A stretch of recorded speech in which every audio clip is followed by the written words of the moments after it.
Asr surasi Makka da nozil qilingan 3 oyatdan iborat. Asr bilan Alloh taolo qasamyod etib, surada bayon etilgan 4 xislatdan mahrumlikda yashagan insonning butun umri ziyonkorlik va baxtsizlikda o'tgandir deb ta'kidlaydi. Bismillahirrohmanirrohim. Mehribon va rahimli Alloh nomi ila. Wal asr innal insana lafi khusr.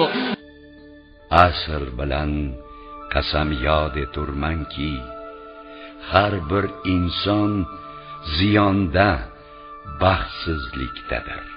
إلا الذين آمنوا وعملوا الصالحات وتواصوا بالحق وتواصوا بالصبر. Faqat iymon keltirgan va solih amallarni qilgan, bir-birlariga haqiqat parvar bo'lishni tavsiya etgan va bir-birlariga sabrli bo'lishni tavsiya etgan zotlargina bundan mustasnodirlar.